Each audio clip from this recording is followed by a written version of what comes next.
mudammuutiin faayitu deebi'ee soobamu. Gadaanis kee qaba nararraguu dhuftee siif naraaramu.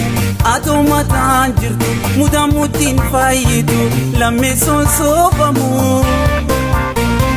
Gadaanis kee qaba nararraguu dhuftee siif naraaramu.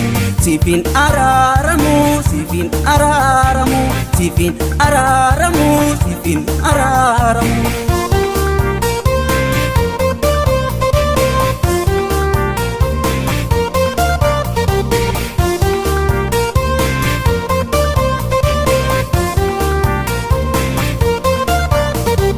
Jaalatanii dhabuunu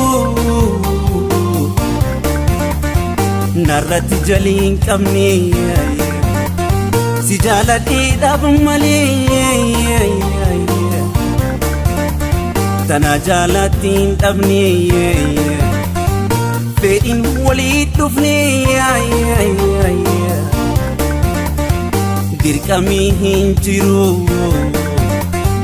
Yana lilisite kadaan waliin turuunu isufirraa gololii jaalala isufirraa yoo wal kaatu ta'ee isufirraa akkeessa dansooma isufirraa ayyoomsuun kiisee isufirraa keeddaabni jaalala. Isufirraa artaanaan nagahee isufirraa ubbeekee hufiikee isufirraa mal'aatuuf kurfaa'ee isufirraa dhiisi isufirraa dhiisi isufirraa isufirraa dhiisi isufirraa dhiisi isufirraa.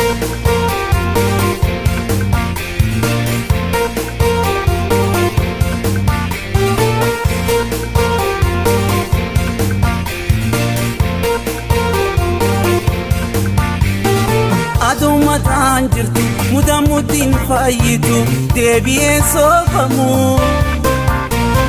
Gadaanis kee qaba nararraguu dhuftee siif naraaramu. Atoo mataan jirtu mudammuutiin faayitu lammeessoon soobamu. Gadaanis kee qaba nararraguu dhuftee siif naraaramu. Siifin araaramu, siifin araaramu, siifin araaramu, siifin araaramu.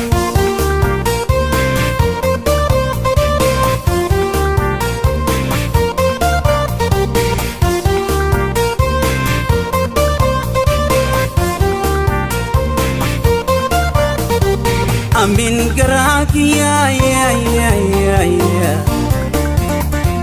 jabin garaa keeti yaa Rabbi lakkisee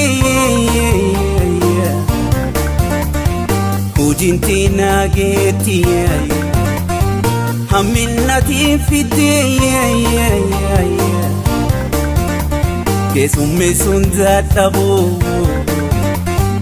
yaa aduun si dhiite gabbuu fardiin dhaqqabu isufirraa badeetee kuufadhee isufirraa hadhaa siin duubadhu isufirraa baasii natti hin baane isufirraa hin beekamaa deeffadhu isufirraa jaalal oroon qabne isufirraa urrii boraafadhee isufirraa adiyyoo yaadkeeti isufirraa gabbuun obbaafadhee isufirraa dhiisi isufirraa dhiisi isufirraa isufirraa dhiisi isufirraa dhiisi isufirraa isufirraa dhiisi isufirraa dhiisi isufirraa isufirraa dhiisi isufirraa.